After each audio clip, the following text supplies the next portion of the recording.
Speed news की शुरुआत इस वक्त की बड़ी खबर से। सेना के जवान यज्ञ प्रताप भूख हड़ताल पर बैठ गए हैं। ये दावा किया गया है यज्ञ प्रताप की पत्नी ऋचा सिंह ने। ऋचा सिंह के मुताबिक अफसरों के शोषण की वजह से वो खफा है और वो चाहते हैं कि उन्हें इंसाफ मिलना चाहिए।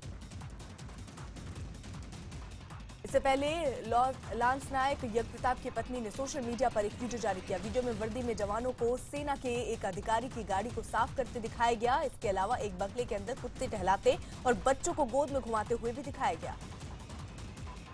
बीएसएफ जवान की शिकायत मामले में गृह मंत्रालय ने पीएमओ को रिपोर्ट सौंप दी है। रिपोर्ट में कहा गया है कि खाने की क्वालिटी के बारे में अन्य जवानों से ऐसी कोई शिकायत नहीं मिली है।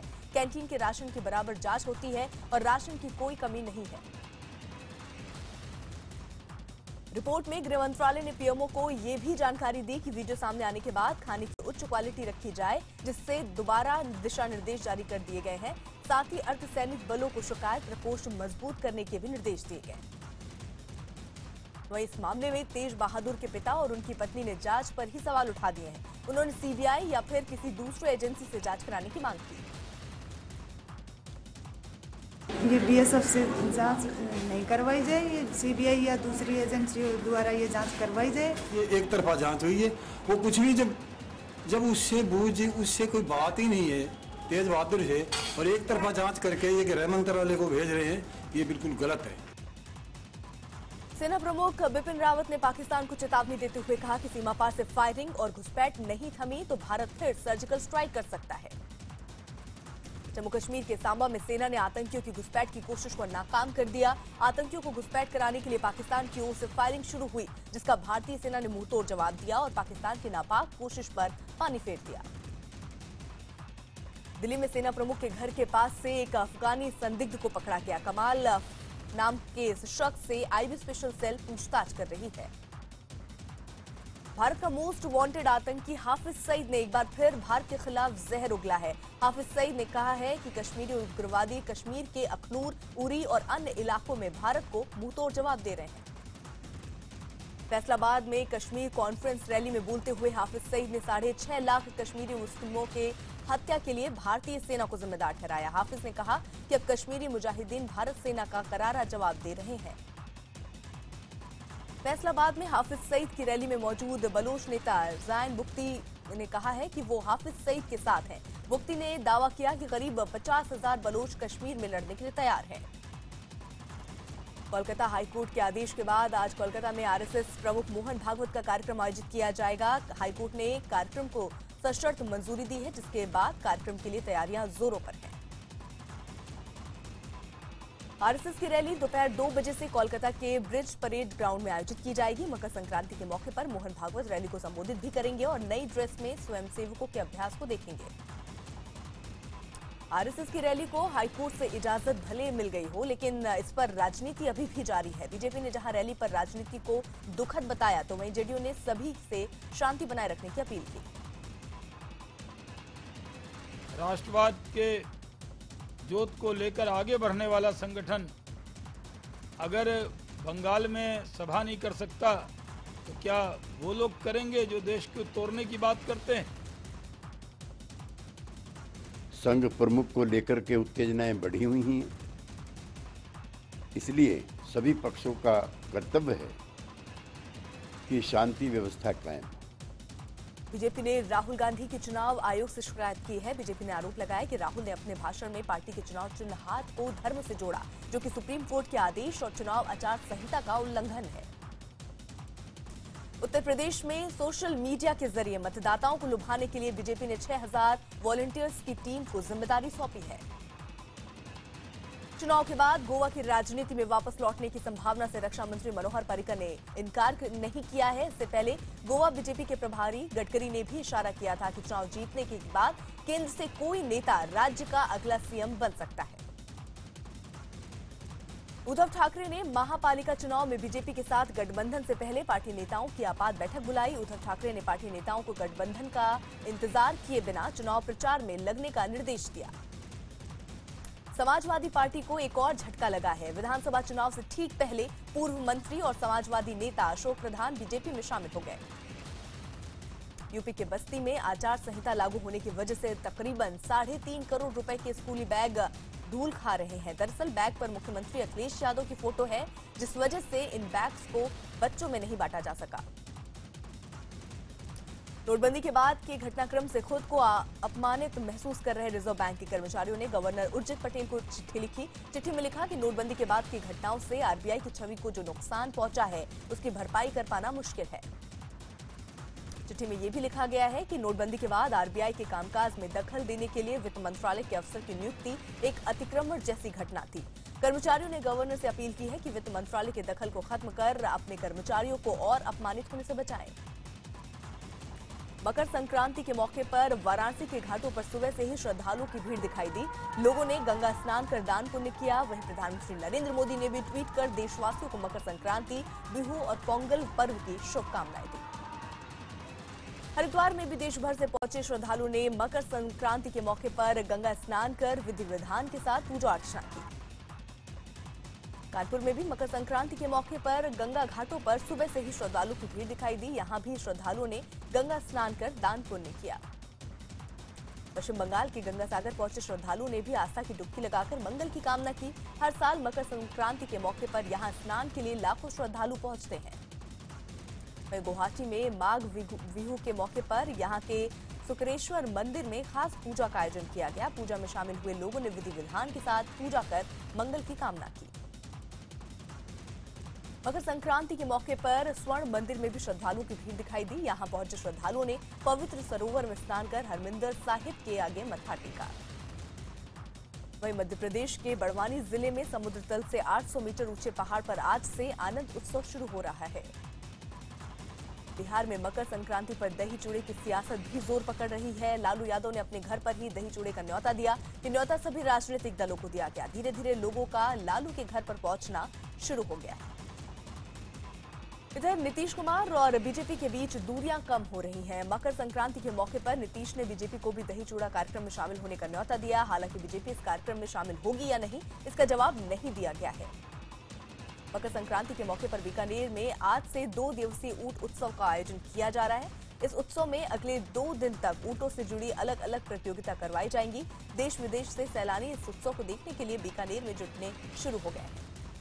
देश भर में चीनी मांझे पर लगी रोक बरकरार रहेगी। सुप्रीम कोर्ट ने एनजीटी के आदेश में दखल देने से इनकार कर दिया है। मकर संक्रांति के मौके पर हैदराबाद का आसमान रंग बिरंगा हो गया है। यहां चल रहे अंतर्राष्ट्रीय पतंग महोत्सव में बड़ी संख्या में लोग पहुंचे हैं, जिसमें एक से बढ़कर एक खूबसूरत पतंगे चार चांद लगा रही हैं।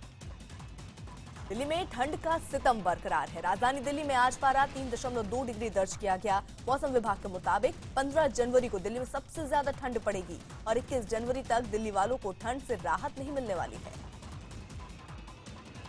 मध्य प्रदेश में भी कड़ाके की सर्दी ने लोगों का हाल बेहाल किया है। शीतलहर के चलते कई जगहों पर तापमान में रिकॉर्ड तोड़ गिरावट दर्ज की गई। राज्य में पिछले 5 सालों का ठंड का जो रिकॉर्ड था वो टूट गया है। भोपाल, इंदौर, जबलपुर, उज्जैन सहित राज्य के 23 जिले शीतलहर की चपेट में है। कुल्लू मनाली में बर्फबारी से स्थानीय लोग खासे परेशान हैं। बर्फबारी की वजह से कई इलाकों में पानी की सप्लाई रुक गई है, तो कई इलाकों में बिजली की सप्लाई भी ठप हो गई है। रोजमर्रा की जरूरतों को पूरा करने के लिए लोगों को कड़ी मशक्कत करनी पड़ रही है। पूरे यूरोप में बर्फबारी और कड़ाके की ठंड ने आम जनजीवन को बुरी तरह से अस्त व्यस्त कर दिया है। नीदरलैंड में तो सड़कों पर कई फुट तक बर्फ जम गई है, जिससे लोगों को कहीं आने जाने में खासी दिक्कतों का सामना करना पड़ रहा है।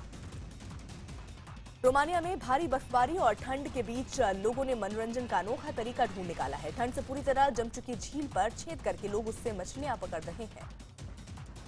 पोर्टलैंड में जहां भारी बर्फबारी से लोग मुसीबतों का सामना कर रहे हैं, वहीं जानवर मौसम के इस मिजाज का जमकर लुत्फ उठा रहे हैं। खून जमा देने वाली ठंड में लोग घरों में रहने को मजबूर हैं, लेकिन ओरेगोन के चिड़ियाघर में जानवर अपने पिंजरों में जाने के लिए तैयार नहीं।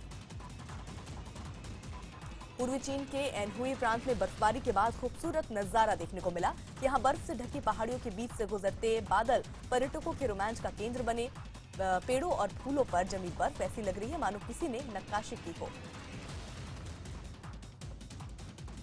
झारखंड की राजधानी रांची में किसान नोटबंदी से इस कदर परेशान हैं कि वो अपनी सब्जियां सड़कों पर फेंक रहे हैं। किसानों को सब्जियों के उचित दाम नहीं मिल रहे, लिहाजा किसान सब्जी फेंकने को मजबूर हैं। पूर्वी दिल्ली में सफाई कर्मचारियों की हड़ताल का 10वां दिन है। इससे पहले शुक्रवार को दिल्ली में फैली गंदगी पर सुनवाई करते हुए एनजीटी ने ईडीएमसी और डीडीए से खातों की जानकारी मांगी। नई दिल्ली निगम परिषद यानी एनडीएमसी ने 2017-18 का बजट पेश किया। 3,400 करोड़ के बजट में खासतौर पर कनॉट प्लेस को स्मार्ट जगह बनाने पर जोर है। बजट के मुताबिक सीपी के इनर और मिड सर्कल को वाहन मुक्त किया जाएगा। फरवरी से 3 महीने के लिए ये कवायद शुरू होगी।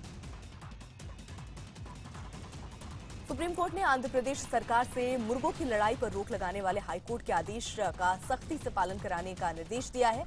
हालांकि प्रतिबंध के बावजूद आंध्र प्रदेश के कृष्णा जिले में मुर्गों की लड़ाई का आयोजन किया गया।